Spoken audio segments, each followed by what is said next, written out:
Anyway, the guy is supposedly a white Hispanic or Hispanic white supremacist or whatever.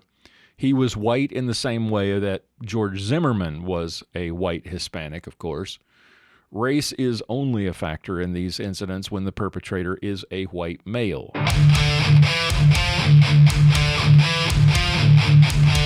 Pistols, prayer, and potluck.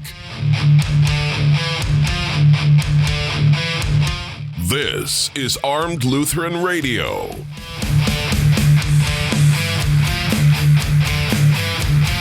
Hey folks, welcome to another episode of Armed Lutheran Radio, a show about guns, hunting, competitive shooting, the natural right of self-defense, and what God's Word says about the issues surrounding gun rights and gun ownership. I'm your host, Lloyd Bailey, the Armed Lutheran. This is episode number 361. Thank you so much for making Armed Lutheran Radio a part of your week again this week. Thank you for joining me. If you are new to the show, welcome aboard. Hope you will stick around for future Armed Lutheran goodness. Hope you'll go check out the website and check out all the the whole back catalog, all kinds of good stuff there. For those of you who are returning, thank you for making Armed Lutheran Radio a part of your week again this week. Glad to have you back. Today, I wanted to follow up on some of my comments from last week about the shooting that took place here in Allen, Texas, and the responses to it now that the 72-hour rule has expired. And we had planned, or we had hoped maybe to do a Clinging to God and Guns show with the pastor, but the funeral that we feared might materialize last week materialized this week for him, so keep him and all those affected at his church in your prayers. Before we get started, I do want to thank the members of the Reformation Gun Club, the people who make this show possible.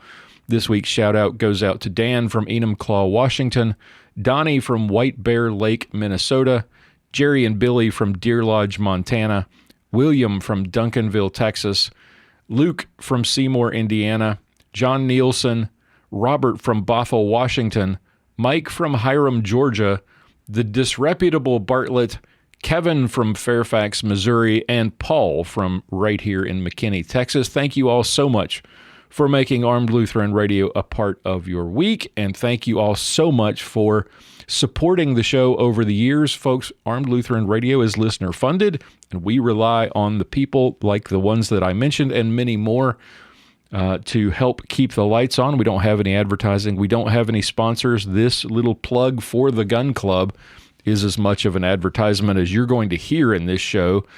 For as little as $15.17 per year, you get access to hundreds of hours of exclusive content. You get some cool Armed Lutheran swag. You get the satisfaction of knowing you helped make all this possible. And you get invitations to our monthly online hangouts. We'll be doing our May online hangout in the next couple of weeks as the volleyball season sort of starts to wind down and things get a little less crazy and hectic around here, at least for the time being, at least until the fall kicks in, middle school starts back up. But anyway, so come join us. Visit armedlutheran.us/gun club to find out all the details about the gun club and sign up today. We would love to have you come and join us for our monthly online hangouts. All right. Like I said, we're well past the 72-hour moratorium on commenting on the tragic mass shooting here in Allen, Texas last week. Didn't have a lot to comment specifically about it last week because of what I like to call, well, what John Correa from Active Self Protection calls the 72-hour rule, where we just don't know enough in the first 72 hours, and invariably the media gets everything wrong in the first 72 hours. So wait, hold your breath, kind of keep your powder dry and wait, because more will inevitably come out that changes the story and the narrative. We know a lot about the background of the shooter in this incident. And many in the media are talking about the ideologies that fueled this violence. Funny how we know so much about this guy's ideology, but we still can't talk about the ideology of the trans woman who shot up the Covenant Christian School, or the ideologies of minority mass shooters, for example. No, we can't talk about that because white supremacy. This guy, you see, was a Hispanic white supremacist. Right. I'm not much on conspiracy theories, but the fact that we found this guy's information, his social media presence was limited to an obscure Russian social media site, and not the usual Facebook, Twitter, Instagram kind of stuff. So I'm a little, take all of this, everything that you read about this and with a grain of salt, even beyond the 72 hours, because I'm hesitant to believe that all of this is genuine and that some of this wasn't just a plant. I'm not saying this guy was some sort of a false flag operation. I'm not buying into that kind of conspiracy theory, but I find it funny, a little hard to believe that a guy who so desperately wanted attention had no social media presence except for this OK.ru Russian social media site. But so anyway, the guy is supposedly a white Hispanic or Hispanic white supremacist or whatever. He was white in the same way that George Zimmerman was a white Hispanic, of course. Race is only a factor in these incidents when the perpetrator is a white male. If the shooter is Hispanic, female, trans, black, gay, Muslim, doesn't matter. As long as he's not white, those things are ignored, and people just shrug their shoulders and wonder what in the world could have been the motivation. We'll never know. But if the shooter's white, or Hispanic who identifies as white or something, then the cause is the whiteness. The motivation is the whiteness. That's how that works, you see.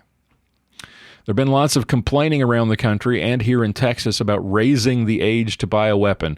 I've seen faith leaders, quote unquote, who have made speeches on this subject, that doing something to prevent these tragedies means raising the age to buy a gun.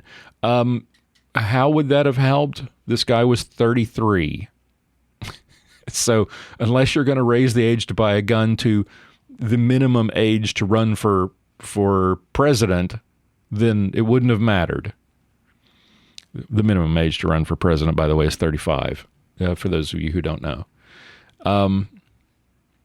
It's an interesting thing. It's a limitation, the idea of limiting people's right to possess or to own firearms, to buy firearms. It's a limitation that the courts just this week struck down in other states. So passing that sort of a law here, it would not have prevented this shooting, but it certainly would have resulted in a successful constitutional challenge. But apart from that, what nobody is asking is what I mentioned a moment ago. How would a law like that have prevented this shooting or many of the others recently? The guy was 33 years old. So if you raise the age to 21, how would that have prevented him from buying a gun? And even if he were 13 years younger than he was when he assumed room temperature, this man bought the gun from a private dealer, which, as I suspected last week. Now, such a law in that case, trying to raise the age of the minimum age to buy a gun, that would in this situation would have required some self-policing, right? The buyer and the seller are on the honor system. Scout's honor, Mr. ATF agent, sir, I'm old enough to buy a gun. Okay, fine. Here's your gun. That age restriction, which is 21 to buy a handgun, doesn't stop teenagers from acquiring guns illegally now. And the data shows us that teenagers using handguns are fueling the majority of the so-called gun violence in this country. So the minimum age to buy a handgun is already doing nothing to stop the violence that's spiraling out of control in America, mainly in America's major cities. Now we also know, as I suspected last week, he was a Hispanic male, and he was mentally ill. And we're told that the problem is not mental illness. It's a gun problem. It's not a mental illness problem. But here we are again with another mentally incompetent person in possession of a firearm. Like the shooter at the Sutherland Springs Church several years ago, this man was discharged from the military because of his mental issues. He didn't even make it through basic training before they sent him home. Now, in this guy's case, like I said, he only made it, I don't think he even made it through basic training before they kicked him out. But the question I would be interested to know is, did the military put him on the NICS background check system? Did they submit his name as they failed to do in the case of the Sutherland Springs shooter? We don't know the answer to that question yet. I hope we will find that out. It'd be interesting to know. I don't know that it changes anything knowing that at this point. But I'm going to go out on a limb that I think is pretty secure, a pretty thick limb, I think, and say no. I'll bet you dimes to donuts or dollars to donuts. What's that phrase? I don't know. I'll bet you a pretty penny that the military did not submit his name to the NICS, the National Instant Criminal Background Check System. Just like, as I said, they failed to report the Sutherland Springs shooter, and that guy went on to get a gun legally. He passed a background check from a federally licensed dealer because he was not in the system. We don't know what the status of this guy is yet. No idea. And it doesn't really matter because he bought his gun from a private seller. And in Texas, as in many states, private sales are not subject to the background check system. The seller, however, is potentially liable if he sold the gun to the guy knowing that he's a prohibited person. If he knew this guy couldn't buy a gun legally and he sold him one anyway, then he's liable. He could be prosecuted for that. That's a federal offense. The problem is that it's hard to prove what the seller did or didn't know at the time. That's why we need universal background checks, we're told. I can hear the moms demanding action now. That name just has such an interesting alternate connotation. Moms demand action sounds far more fun and interesting than it really is. Anyway, to the claim that we need universal background checks, I would respond, as always, as we have many times on the show, how would it have made a difference in this case or any other? Again, a private sale is on the honor system, so you have to rely on the seller to request or require a background check. And since we don't have Big Brother watching over our shoulders every minute yet, there's no way to enforce that. So at best, a universal background check law would only serve to add charges against the seller after the killing already happens. So that doesn't really do anything to stop violent crime. And we've already been told many times that the federal government doesn't have time to prosecute paperwork crimes, paperwork errors, like the Hunter Biden paperwork error, where he lied on his 4473 when he went to buy a gun. They don't have time for that stuff. So how would requiring background checks and hoping that private sellers will submit them, how does that make a difference.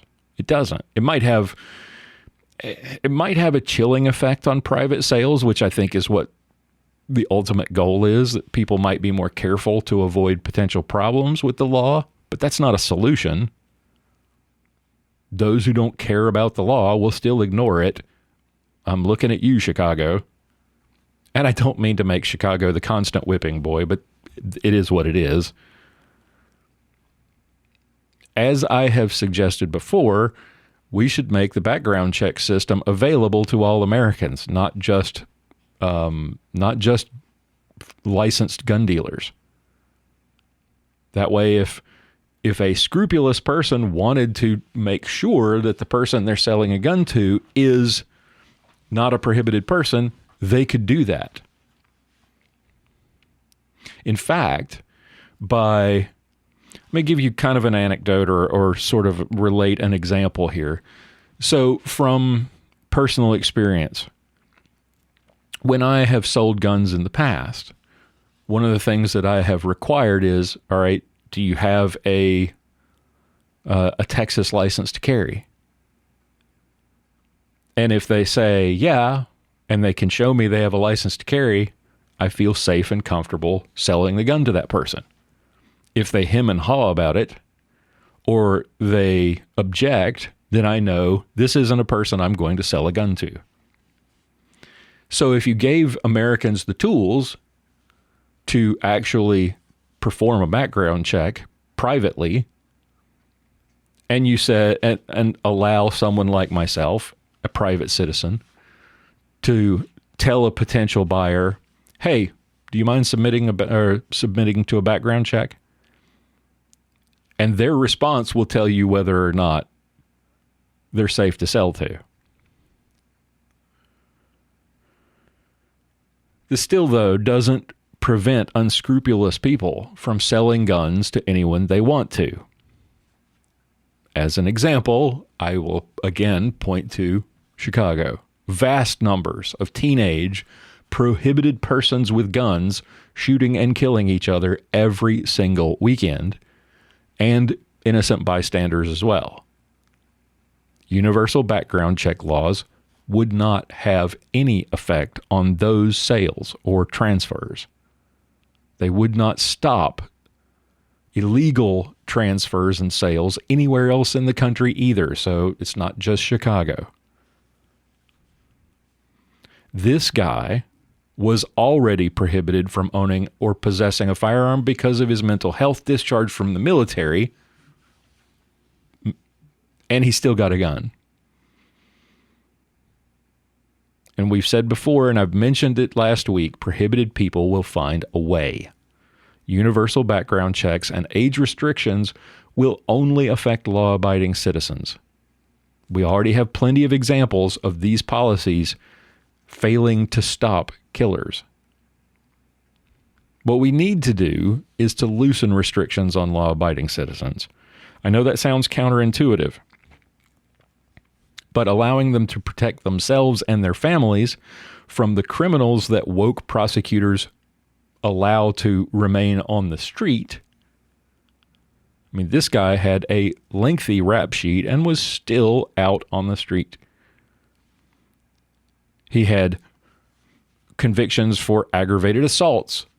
That's assaulting someone with a weapon, by the way, if you don't know what that means. Aggravated means simple assault is when you punch or kick somebody.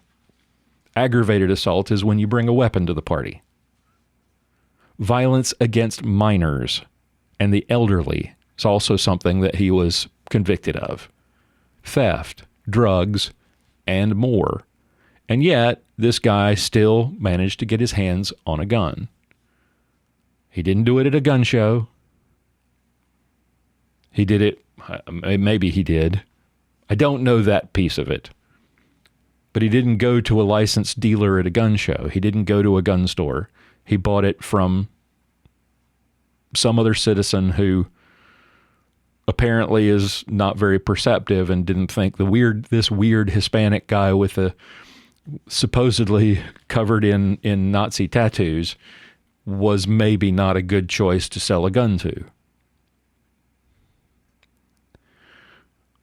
We need to hold prosecutors and district attorneys accountable for allowing these monsters back out on the streets.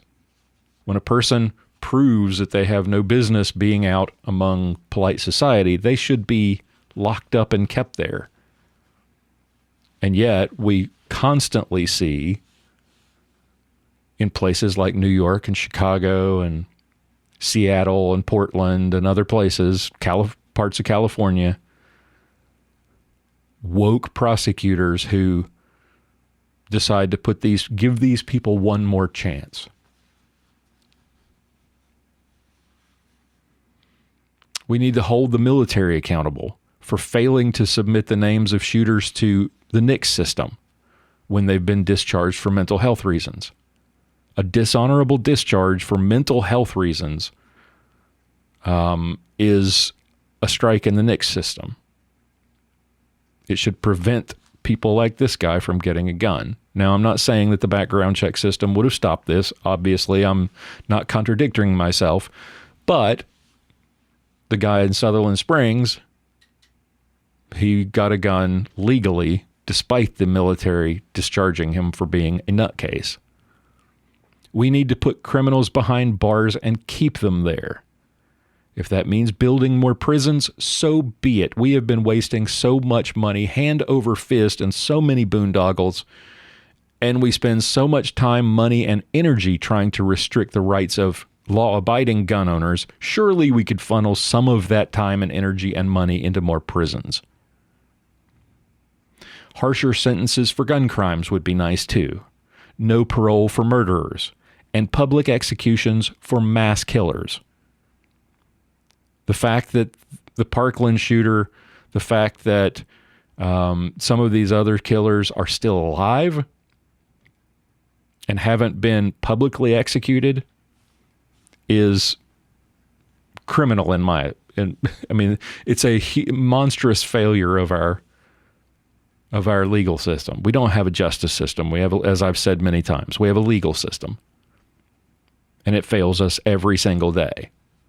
And the fact that mass killers are sitting in prison for the rest of their lives while the people that they took out their sick fantasies on and their families they're suffering or they're dead.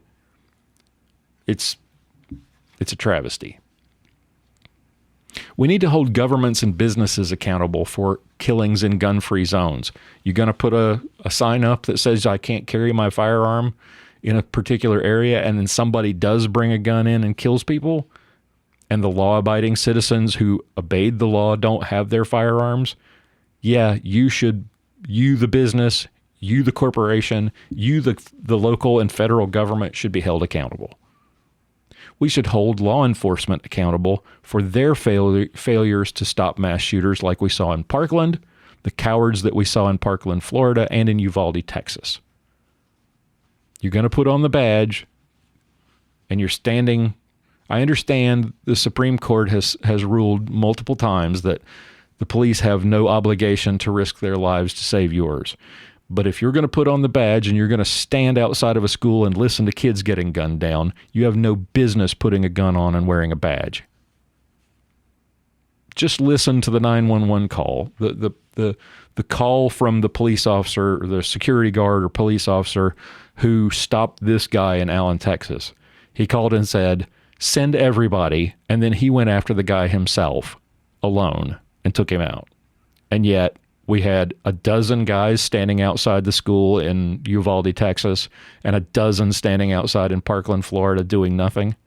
And we need to hold parents accountable. This is something that I've said, and if you don't agree with me, fine, but this is something I've said many times. We need to hold parents accountable for allowing firearms to fall into the hands of underage killers. Now, I know that's not going to have an effect on this particular killing, but let's look back, and we've got some examples I think we can point back to, the most notable of which being the Santa Fe, Texas school shooting.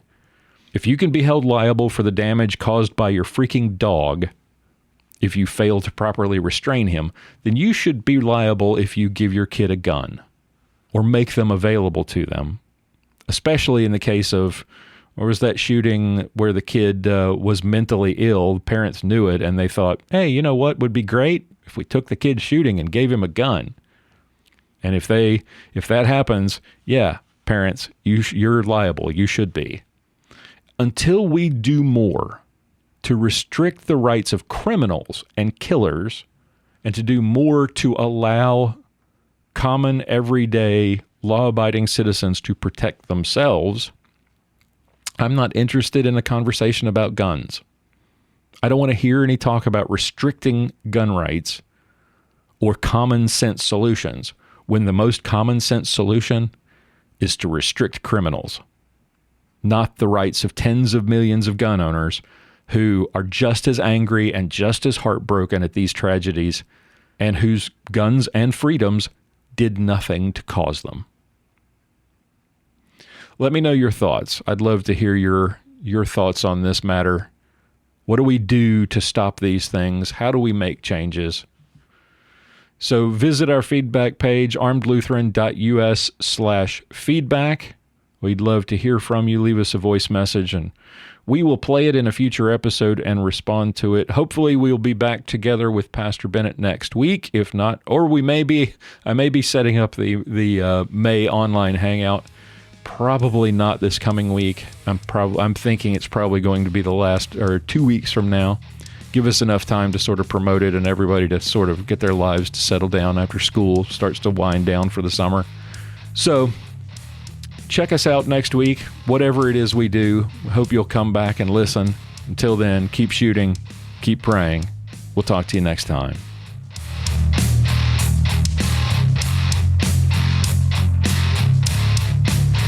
For show notes, be sure to visit our website at www.armedlutheran.us. Check out the Facebook page, The Armed Lutheran, or join our Facebook group, Fans of Armed Lutheran Radio. If you like what you hear, please leave us a comment on our feedback page at armedlutheran.us/feedback, or a review on iTunes, and let us know what you think. Thank you for listening to Armed Lutheran Radio, a member of the Self-Defense Radio Network.